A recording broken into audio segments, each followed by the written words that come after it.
여러분 안녕하세요. 8월 18일 수요일이고요. 요한복음 6장 41절에서 59절까지 말씀 보겠습니다. 자, 41절. 자기가 하늘에서 내려온 떡이라 하심으로 유대인들이 예수에 대해 수군거려. 여기 앞에 6장에 보면은 오병이어의 기적을 행하시고 여기 35절에 보니까 예수께서 이르시되 나는 생명의 떡이니 내게 오는 자는 결코 줄이지 아니할 터이요 나를 믿는 자는 영원히 목마르지 아니하리라. 이렇게 말씀하시죠. 이렇게 말씀하시니까 유대인들이 예수님에 대하여 수군거리는 겁니다. 이르되 이는 요셉의 아들 예수가 아니냐. 그 보물을 우리가 아는데 자기가 지금 어찌하여 하늘에서 내려왔다 하느냐. 육체적인 기원은 당연히 마리아 그리고 요셉이 길러낸 예수기 때문에 그 보물을 우리가 안다. 이게 이제 갈릴리 가버나움의 회당에서 하신 말씀이니까 개인적으로 아는 사람도 있다는 거죠. 예수께서 대답하여 이르시되 너희는 서로 수군거리지 말라.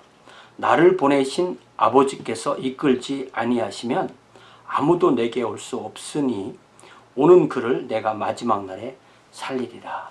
그러나 하나님 영적인 것으로 보면 성부 하나님, 성자 하나님이시기 때문에 내가 사람을 살릴 텐데 내가 살리는 총수는 아버지께서 나에게 이끌어 주시는 사람의 총수다. 이렇게 말씀하시는 거죠. 선지자의 글에 그들이 다 하나님의 가르침을 받으리라 기록되었은즉 이사야 54장에 있는 말씀을 인용하시면서 아버지께 듣고 배운 사람마다 내게 오느니라. 아버지께 듣고 배우고 주님께 예수께 오는 사람 총수가 또 예수님께 오는 사람 총수와 같다는 것이죠. 이는 아버지를 본 자가 있다는 것이 아니라 아버지를 볼 수 있는 사람은 아무도 없죠. 오직 하나님에게서 온 자만 아버지를 보았느니라. 하나님에게서 온 자, 즉 예수님 당신만 아버지를 보았다. 이렇게 말씀하시죠. 진실로 진실로 너희에게 이르노니 믿는 자는 영생을 가졌나니 내가 곧 생명의 떡이니라. 그러니까 우리가 예수님의 살을 먹고 피를 마신다는 그 표현은 우리 주님께서 십자가에서 우리를 위해서 죽으시고 장사되고 부활하셔서 우리에게 생명을 주실 때 그 생명은 지속성이 있어야 되고 영생이기 때문에 영원해야 되는 것이기 때문에 영원한 생명이 유지되기 위해서 영원히 주님을 먹고 마시는 그 일이 계속되어야 된다는 그 말씀인 거죠. 이는 내가 곧 생명의 떡이니라 생명의 빵이니라. 너희 조상들은 광야에서 만나를 먹었어도 죽었거니와 이는 나는 하늘에서 이 생명의 떡인 나는 하늘에서 내려오는 떡이니 사람으로 하여금 먹고 죽지 아니하게 하는 것이니라. 나는 하늘에서 내려온 살아있는 떡이니 사람이 이 떡을 먹으면 영생하리라. 내가 줄 떡은 곧 세상의 생명을 위한 내 살이다. 그러니까 우리 주님이 주시는 이 대상은 세상 전체가 되는 거죠. 세상 전체에게 주지만 그것을 받아들여서 생명을 받는 사람은 오직 아버지께서 택하신 사람뿐인 거죠.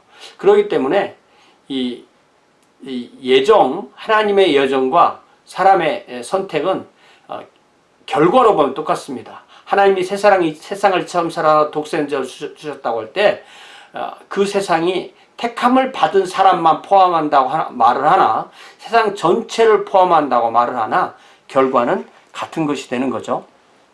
그러므로 유대인들이 서로 다투어 이르되 이 사람이 어찌 능히 자기 살을 우리에게 주어 먹게 하겠느냐.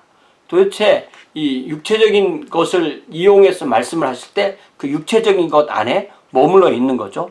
예수께서 이르시되 내가 진실로 진실로 너희에게 이르노니 인자의 살을 먹지 아니하고 인자의 피를 마시지 아니하면 너희 속에 생명이 없느니라. 우리 주님께서 그들을 좀 그거는 비유적으로 내지는 영적으로 이렇게 말하는 거야. 그렇게 말씀하시지 않죠. 예.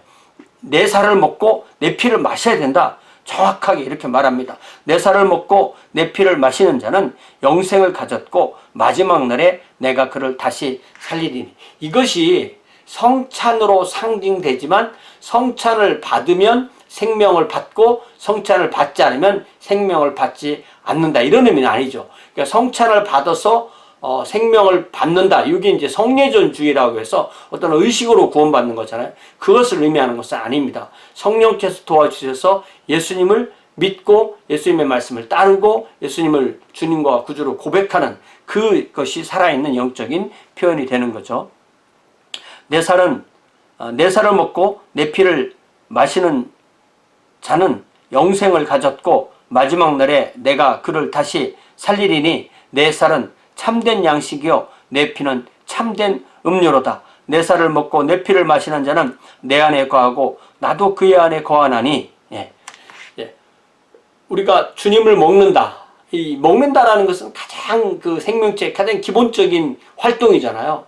그것에 주님과의 관계를 이 먹는다는 것으로 표현했고, 이것이 단지 일회적인 먹음이 끝나는 것이 아니라 주님을 만나서 우리가 영적 부활을 참여한 첫째 부활에 참여한 이유는 이것이 계속 영원토록 지속되는 그런 관계인 거죠. 그렇기 때문에 내 살을 먹고 내 피를 마시는 자는 내 안에 거하고 나도 그의 안에 거한다. 그러니까 이 먹고 마심으로 하나가 되는 것.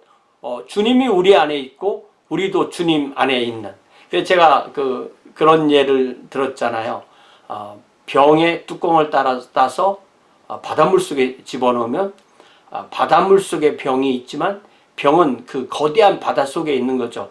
우리가 주님이 우리 안에 계시다고 해서 우리가 주님 전체를 다 소유했다는 그런 의미는 아닙니다. 자칫 내 안에 주님이 있기 때문에 너희들은 내 말 들어라, 이런 식으로 오해할 수도 있는 것이죠. 자, 57절에 살아계신 아버지께서 나를 보내심에 내가 아버지로 말미암아 사는 것 같이 나를 먹는 그 사람도 나로 말미암아 살리라.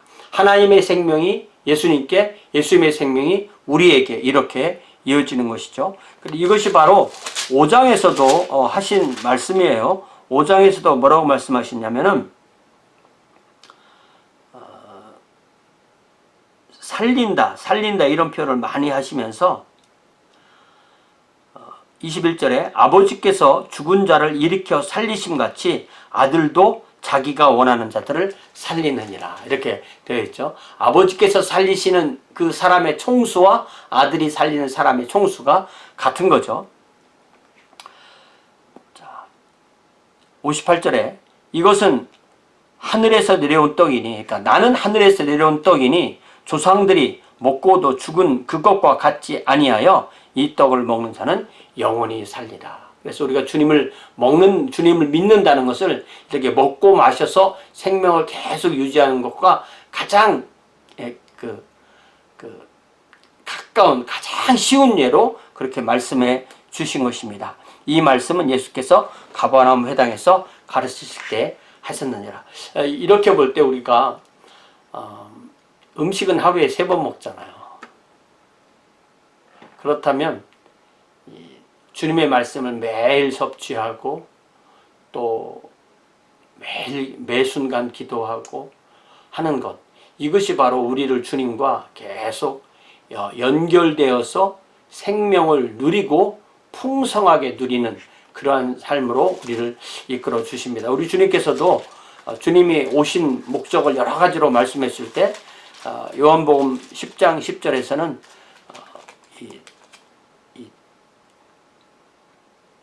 도둑이라고 표현된 이 사탄과 당신을 이렇게 대조하시면서 도둑이 오는 것은 도둑질하고 죽이고 멸망시키려는 것뿐이요, 내가 온 것은 양으로 생명을 얻게 하고 더 풍성히 얻게 하려 하는 것이니라 라고 말씀하신 대로 주님과의 살아있는 관계는 계속적인 주님을 먹는 것, 주님을 마시는 것, 다시 말하면 주님의 사랑을 깨닫고 주님의 말씀을 묵상하고 주님의 말씀을 사랑해내고 그렇게 함으로써 계속적인 영적인 선순환이 이루어지는 것이 바로 생명을 더 풍성히 누리는 것인 줄 믿습니다. 바라기는 저와 여러분 모두가 이렇게 주님께서 주시는 생명을 날마다 더 풍성히 누려서 영적으로 정말 활기차게 살아있는 그러한 저와 여러분 되시기를 주님의 이름으로 축원합니다.